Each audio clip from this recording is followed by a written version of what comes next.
essa edição de Agricultura BR, trazendo os números que foram apresentados pelo Departamento de Agricultura dos Estados Unidos no final do dia, nesta última segunda-feira. Esse relatório de acompanhamento de lavouras, além de mostrar como é que vem os estágios do desenvolvimento das culturas, ele mostra também como que está o plantio, né? No caso da soja chega a 91%, e também mostrou, né, a partir desta semana, a qualidade das lavouras. E a expectativa para a qualidade das lavouras dos Estados Unidos era mais alta do que essa que eu vou apresentar agora. É o que você acompanha aqui no Agricultura BR, está na tela, pode colocar o gráfico no ar. Nós temos aqui a qualidade das lavouras norte-americanas e você vê que 7% estão em condições ruins ou muito ruins. As que estão em condições médias ou regulares estão em 31%. Em boas ou excelentes condições, 62%. Um dado interessante aqui é que os analistas de mercado, lá nos Estados Unidos, né, que foram consultados por diversos órgãos de comunicação relevante internacionais, aguardavam que viesse em 65%. E não veio. Isso foi um incentivo para o mercado que vinha operando em elevação nesta terça-feira, desde a abertura dos negócios. Daqui a pouco a gente vê como é que está isso. Mas para falar a respeito deste relatório e também da comercialização de soja aqui no Brasil, nós vamos conversar agora ao vivo com o Juan Seni, ele que é da Grão Direto, analista de mercados e participa do programa conosco. Juan, obrigado por estar conosco mais uma vez. E olha só, vou começar fazendo uma pergunta a respeito dos dados que eu mostrei agora, acompanhamento de lavouras dos Estados Unidos. As previsões climáticas para as áreas de produção dos Estados Unidos não são as melhores no cinturão agrícola e o primeiro levantamento mostrando qualidade de lavoura já mostra algo aquém daquilo que se esperava. Dá para se animar com essa informação ou é muito cedo, Juan? Boa tarde, seja bem-vindo.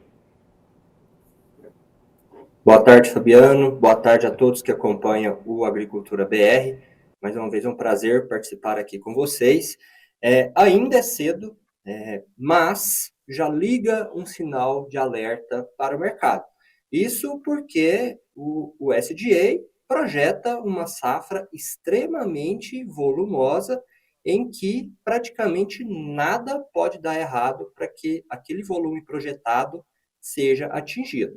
E o que mais preocupa nesse momento não é a condição talvez atual, claro que ela não deixa de ser importante, mas são os prognósticos climáticos daqui para frente, que não são muito otimistas ou muito positivos, principalmente na região ali envolvendo o Corn Belt e o Soy Belt, né, que seriam os principais estados produtores de soja e milho ali dos Estados Unidos. Então, a situação é de alerta, sim, porém, ainda temos aí um grande período pela frente, 1,5 mês, 2 meses, que a chuva, ou melhor, o clima vai continuar influenciando diretamente as cotações de Chicago. Juan, e dentro desse contexto nós temos formação de preço. Nós vimos há pouco os negócios com Chicago vindo num campo positivo, um pouco mais interessante, ao mesmo passo que a movimentação do mercado financeiro, vou chamar assim, e as expectativas sobre os juros americanos de dar uma parada nas altas de juros por lá, faz com que o dólar recue, e recue principalmente no Brasil. Nesta última segunda-feira, o dólar tinha um comportamento global e no Brasil, que era e aqui no Brasil, por questões internas domésticas e também dessa relação de juros, aqui no Brasil o dólar recuava. Como é que fica essa formação de preço? Uma soja que está muito sensível ao desenvolvimento de safra norte-americana em relação ao dólar. Também pensando nessa comercialização, num aspecto melhor de negócios para o produtor brasileiro. Acompanhar as cotações do dólar, ela é muito importante porque ela participa diretamente na precificação da soja brasileira.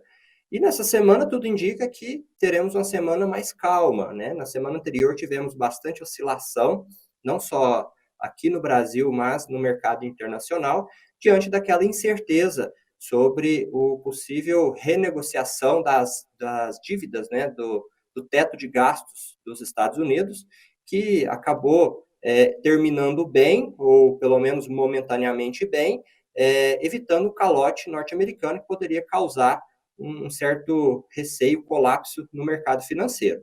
Essa semana, por conta do feriado no Brasil, acredito que o mercado interno deva ser bem tranquilo também, por conta de poucas movimentações políticas daqui para frente. Agora, analisando com o contexto da soja, isso traz uma previsibilidade maior, principalmente para os fundos de investimentos, né, que geralmente especulam as cotações envolvendo Chicago, nesse caso da soja, então chama mais atenção e eles ficam mais aptos à tomada de risco, ou seja, geralmente eles compram mais ou, claro, se tiver um sentimento positivo, né, de alta pela frente, ou seja, eles se tornam mais aptos ao risco.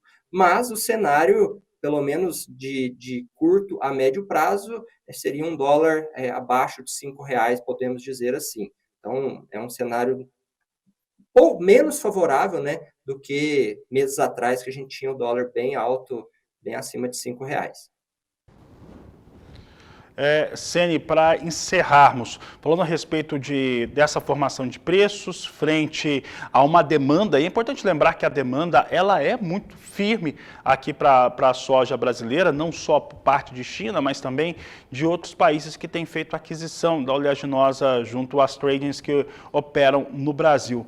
Qual que é a sua expectativa, principalmente para esse mês de junho e julho, em relação aos negócios com a oleaginosa e a tendência que nós temos de preço? Fabiano, o mês de maio ele fechou com números bem interessantes, quase que superou o mês de maio de 2021, que foi o mês com o maior volume exportado até o momento. Então, fechamos o mês com 15,6 milhões de toneladas, se eu não me engano, e trouxe um sinal de que a demanda pela soja brasileira está bem aquecida, né? Principalmente pelas condições de valores. Agora, não podemos deixar de nos atentar que estamos começando a colher o milho da segunda safra. E, de acordo com as projeções, vai ser um volume bastante expressivo também.